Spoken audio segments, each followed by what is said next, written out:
चंपारण गांव बेहद खूबसूरत और छोटा गांव था। यहाँ के लोग मिलजुल कर रहना पसंद करते थे। एक रोज गांव की सुंदरी अपने बेटे पप्पू को ढूंढ रही होती है।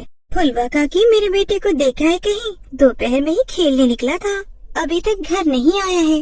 तेरे बेटे को बच्चों के साथ ही खेलते हुए देखा है मैंने। उसके बाद मैं भी जरा अपने घर चली आई। मुझे नहीं पता फिर कहाँ गया वो। इस लड़की को कितनी बार कहा है कि ज्यादा वक्त तक बाहर ना घूमा फिरा करो, लेकिन ये है कि मेरी बात सुनने को राजी ही नहीं होता। अरे सुंदरी, तू तो इतना ज्यादा घबरा जाती है जैसे हमारे गांव में चोर लुटेरे घुस आए हो। ये मेरे बेटे के साथ मिठाई खरीदने गया था। गांव में जो नई मिठाई बेचने वाली आई है ना, उसके ठेले के पास मिला है मुझे। तुझे कितनी बार कहा है बिना बताए इधर उधर मत जाया कर, लेकिन नहीं, तुझे अपने मन की कटनी है। माँ, आपने जो मुझे 10 रुपया दिया था, उसमें देखो मुझे उस मिठाई वाली आंटी ने पूरी 4 मिठाई दी है। ना मीठा खाता है, इसके तो दांत भी सड़ने लगे हैं, लेकिन ये लड़का है कि मीठा के पीछे ही भागता रहता है बस। अरे बच्चा है सुंदरी, क्यों डांट रही हो? तुझे पता है वो जो मिठाई बेचने वाली आई है ना, उसके हाथों की मिठाई में इतना स्वाद है कि बस खाने वाला मदहोश हो जाए। क्या बात है, कम से कम भगवान ने उसे एक हुनर तो दिया है, वरना बेचारी विधवा है, अपने बच्चों को कैसे पालेगी। धीरे धीरे समय बीत रहा था। गांव में हर रोज वो मिठाई वाली आती और बच्चे उसकी मिठाई खरीदकर खूब खाते। पप्पू, अरे पप्पू, रुक जरा, पापा के पैसे लेकर कहाँ भाग रहा है? मिठाई वाली आंटी, मुझे इन सभी पैसों की मिठाई दे दो। बहन रुको जरा, बस एक ही मिठाई देना, बाकी पैसे मुझे लौटा दो।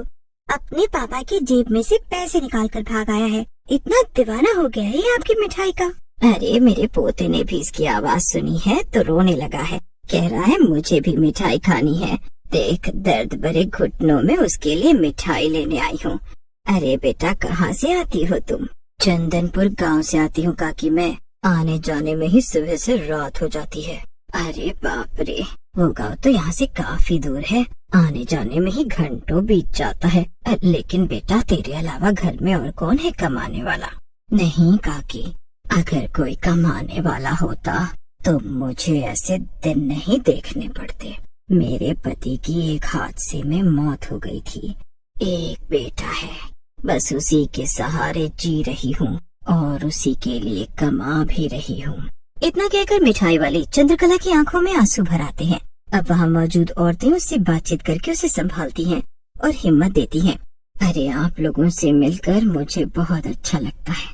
मैं जब से इस गांव में आने लगी हूँ, मेरे हाथों की बनी मिठाइयाँ तो बचती ही नहीं है। अरे बहन, तुम्हारे हाथों की मिठाइयों में इतना स्वाद है, अब तो बच्चों के साथ साथ गांव की औरतें और बूढ़ी जवान से भी तुम्हारी मिठाइयाँ खाने का इंतजार करने लगे हैं। ऐसे ही समय बीत रहा था। हर रोज वो मिठाई वाली तरह तरह की मिठाई बनाकर ले आती और बच्चे बूढ़े जवान हर कोई उस मिठाई को खरीद कर खाने लगे। ऐसे ही सब कुछ अच्छा चल रहा था। लेकिन एक रोज देर शाम मिठाई का ठेला लेकर चंद्रकला जंगल की तरफ जा रही होती है। तभी गांव का बेवड़ा राजू उसे जंगल की तरफ जाते हुए देखता है, उसका पीछा करने लगता है और इस बात से चंद्रकला अनजान थी। जिली जिली जिली जिली, आजा आजा आजा आजा।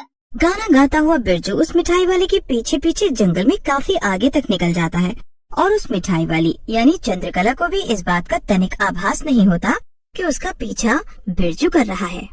आज तो मैं उसके घर तक पहुँच कर ही रहूँगा। आखिर मुझे भी इसे देखकर कुछ होने लगा है। अब ये बेचारी भी कब तक अकेली रहेगी? इसका बिरजू इसके लिए हमेशा खड़ा रहेगा।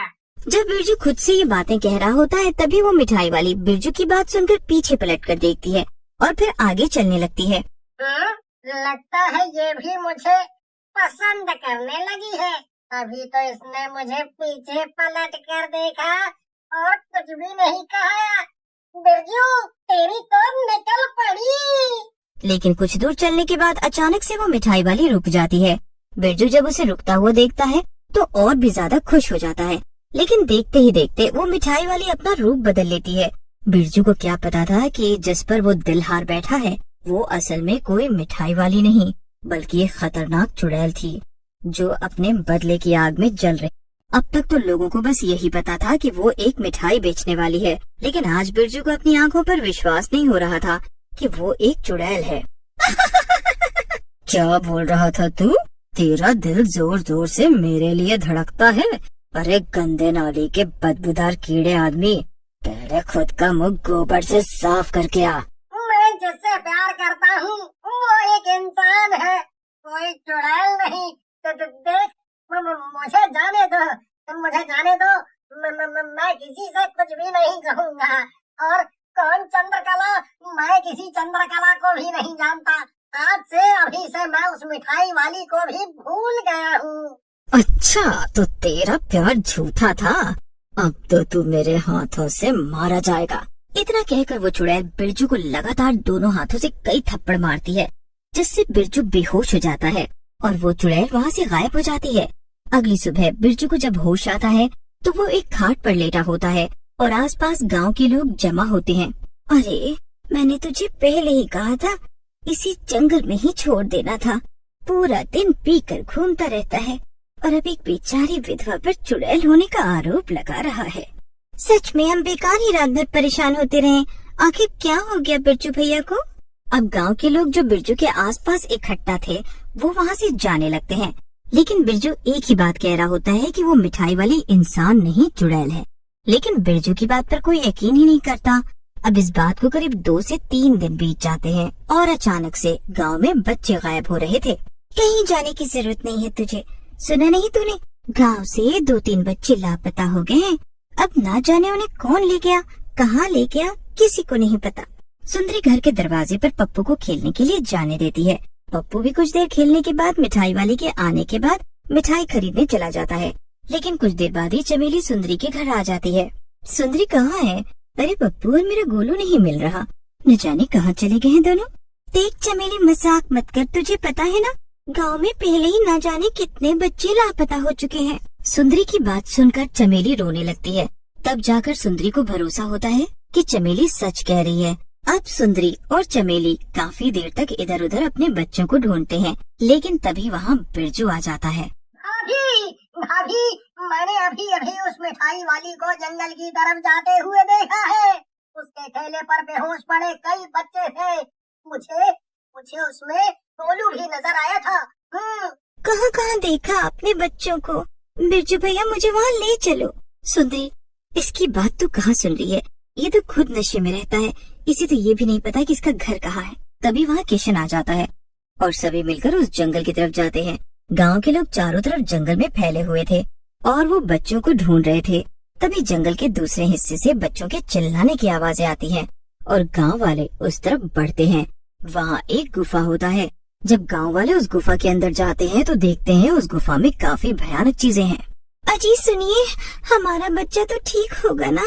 जब गांव वाले अंदर पहुँचते हैं तो वो देखते हैं उस गुफा में एक चुड़ैल थी और वो बच्चों को बांधकर उन पर जादू का प्रयोग कर रही थी। देखो देखो बच्चों, कौन आया है? तुम्हारे माता पिता दादा दादी सब आए हैं। लेकिन उस दिन ये लोग कहाँ थे जिस दिन मैं अपने परिवार से जुदा हो गई थी? मेरा परिवार ये गांव छोड़कर चला गया था। अरे कौन है तू और ये सब क्यों कर रही है बच्चों के साथ?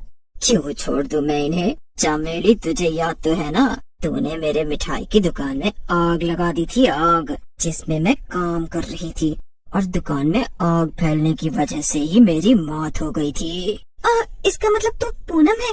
देख पूनम, उस दिन जो कुछ भी हो उसके लिए मैं माफी मांगती हूँ। मैंने सोचा था तेरे दुकान में कोई नहीं है और तेरा दुकान जल जाएगा। ये सब मैंने सिर्फ जलन के मारे किया था ताकि तेरा काम धंधा बंद हो जाए, लेकिन मुझे क्या पता था उस दुकान में तू है और तू अपनी उस दुकान के साथ ही खत्म हो जाएगी। मेरे मरने के बाद मेरा पति बच्चा मुझसे जुदा हो गया, गांव छोड़कर चला गया। वो लोग इतने दुख में थे, लेकिन अब मैं तुम लोगों में से किसी को नहीं छोड़ूंगी।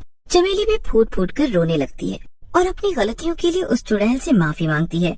चुड़ैल भी गांव वालों को दर्द में देख और उनके बच्चों से अलग होने पर उनका दुख दर्द देखकर उन्हें छोड़ देती है। बस वो यहाँ उन लोगों को एहसास दिलाने आई थी कि जब वो अपने परिवार से अलग हुई थी तो उसका दर्द और दुख कितना बड़ा था।